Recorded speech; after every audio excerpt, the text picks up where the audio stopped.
저는 영원부터 영원까지 정말 영원한 구원을 받았습니다. 지금 제 마음은 헤아릴 수 없는 큰 기쁨으로 가득 차 있고 공중들림이라는 말을 들어도 더 이상 두렵지 않습니다.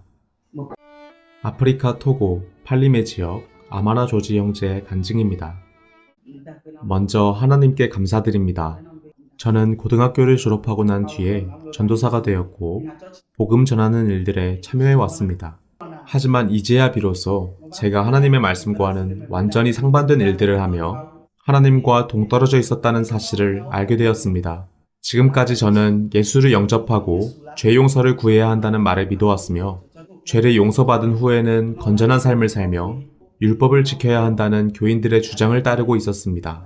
하지만 그러한 주장들은 완전히 잘못된 것들이었으며 단지 하나님의 말씀 위에 사람의 말을 얹어놓은 것뿐이었습니다. 저는 이번 집회에 참석하여서야 진리가 무엇인지 알게 되었습니다. 저는 스스로 전도사라고 하면서도 양심의 평화를 누리지 못하고 있었습니다. 특히 영생에 관하여 이야기를 할 때면 제 안에 말 못할 두려움이 생겼었습니다. 나팔 소리가 들릴 때 나는 들림받을 준비가 되어 있는 사람일까? 예수님이 오실 때 내가 들림을 받을 수 있을까? 저는 전도사임에도 불구하고 두려움을 느끼고 있었습니다. 영생에 대한 내용이 기록된 몇몇 책들을 읽을 때면 이 책의 저자는 어떻게 이런 내용을 쓸 수 있었을까? 분명 그 책의 저자는 어떠한 경험을 가지고 있기 때문에 책을 써내려갈 수 있었을 텐데 나는 어떻게 해야 그런 경험을 얻을 수 있을까? 이러한 고민으로 인해 저는 여러 예배당들을 전전하였는데 어떤 예배당 중에는 오히려 저의 양심을 괴롭게 만들기도 하였습니다. 예배당에선 사람이 죄를 지으면 하나님께 죄 용서를 구해야 한다고 가르치지만 그것 또한 죄 짓는 일을 반복하고 있는 것 뿐이었습니다. 저는 이번 강연 말씀을 들으며 예레미야 17장 9절 말씀을 명확하게 이해하였습니다. 만물보다 거짓되고 심히 부패한 것은 마음이라. 이 말씀은 자기 스스로 죄를 부인할지라도 사람은 결국 죄를 짓고 있다는 것과 죄인인 상태로 남아있는 한 예수님이 재림하셔도 천국에 갈 수 없게 된다는 것을 알게 해주었습니다. 이번 집회에 참석하여 저는 많은 것을 이해할 수 있었습니다. 강연 말씀을 들으면서 모든 사람이 구원받기를 원하시는 하나님의 우리를 향한 사랑을 알 수 있었습니다. 죄는 태초에 에덴 동산에 있던 아담에 의해 시작되었는데 우리는 그 시작에서부터 사랑이신 하나님과 공의로우신 하나님을 보았습니다. 성경은 하나님이 아담에게 가죽옷을 지어 입히신 사실을 통해 그의 사랑을 보여주고 계셨으며 동시에 아담이 나뭇잎으로 자기를 가리운 행위가 하나님의 뜻과는 다른 것이었음을 알려주었습니다. 사람의 노력으로는 죄를 없게 하지 못한다는 것을 보여준 것입니다. 그 뒤 하나님은 이스라엘 자손들에게 양이나 염소 또는 황소를 잡아 제사를 지내라고 명령하셨고 이 과정에서 제사장들은 가장 먼저 자신의 죄를 위해 제사를 드려야 했었는데 이러한 사실은 선지서에 기록된 선지자들의 글이 예수님의 오심을 미리 보여주는 것이었으며 또한 우리의 모든 죄를 지고 가실 분이 바로 예수님이라고 하는 사실을 알려주는 것이었습니다. 이사야서 말씀에서도 모든 사람이 구원받기를 바라시는 하나님께서 우리의 모든 죄짐을 도말하셨다는 것을 기록해 놓았습니다.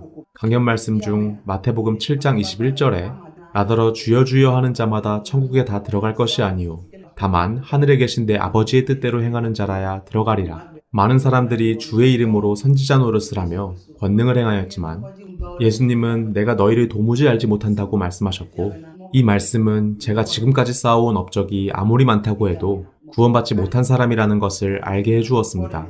그러나 이제는 제가 구원받았다는 것을 믿고 있습니다. 하나님은 짐승을 잡아 제사를 지내야 했던 이스라엘의 모습을 통해 이 세상에 오셔서 모든 죄를 지고 가실 예수 그리스도의 모습을 보여주고 계셨고 예수 그리스도께서 십자가에 달려 피 흘려 죽으심으로 나의 죄가 사해졌음을 알게 해주셨습니다. 히브리서 9장 12절을 보면 염소와 송아지의 피로 아니하고 오직 자기 피로 영원한 속죄를 이루사 단번에 성소에 들어가셨느니라. 말하자면 하나님이 계신 그곳에서 예수님 자신이 단번에 피를 흘리심으로 제가 영원한 구원을 받게 되었습니다. 그 피로 인해 제가 새 사람이 되었고 그 피로써 저는 평화를 누리게 되었습니다. 이사야서 53장 5절에 기록된 말씀대로 그가 찔림은 우리의 허물을 인함이요 그가 상함은 우리의 죄악을 인함이라. 이것은 우리에게 평안을 주시기 위해 예수님께서 대신 받으신 징계였습니다. 6절에 우리는 다 양 같아서 그릇 행하며 각기 제 길로 갔거늘 여호와께서는 우리 무리의 죄악을 그에게 담당시키셨도다. 이 사실은 이사야서 44장 22절에서도 증거하고 있었습니다. 내가 내 허물을 빽빽한 구름에 사라짐같이 내 죄를 안개에 사라짐같이 도말하였으니 너는 내게로 돌아오라. 내가 너를 구속하였음이니라. 이 성경 말씀이 저에게 구원의 확신을 주었습니다. 또한 히브리서 10장 17절에도 또 저희 죄와 저희 불법을 내가 다시 기억지 아니하리라 하셨으니 이제껏 저는 진리의 말씀을 모르고 있었기 때문에 힘든 시간을 보내왔지만 요한복음 8장 32절 진리를 알지니 진리가 너희를 자유케 하리라. 진리를 알지 못했던 과거의 저는 죄 가운데 머물고 있었지만 예수 그리스도께서 단번에 피 흘려 죽으심으로써 저는 영원부터 영원까지 정말 영원한 구원을 받았습니다. 지금 제 마음은 헤아릴 수 없는 큰 기쁨으로 가득 차 있고 공중들림이라는 말을 들어도 더 이상 두렵지 않습니다. 그날이 올지라도 저는 하나님을 만나 뵙게 될 것이기 때문입니다. 저는 구원을 받았고 저에겐 확실한 믿음이 있습니다. 율법은 제가 죄인이라는 사실을 깨닫게 해주었지만 예수님께서는 그러한 저의 모든 죄를 사해 주신 분입니다. 로마서 10장을 보면 예수님이 율법을 마치셨다는 것을 알 수 있습니다. 이렇듯 하나님께서 저를 거룩하게 하셨기에 저는 구원을 받았고 이제 의인이 되었습니다. 감사합니다.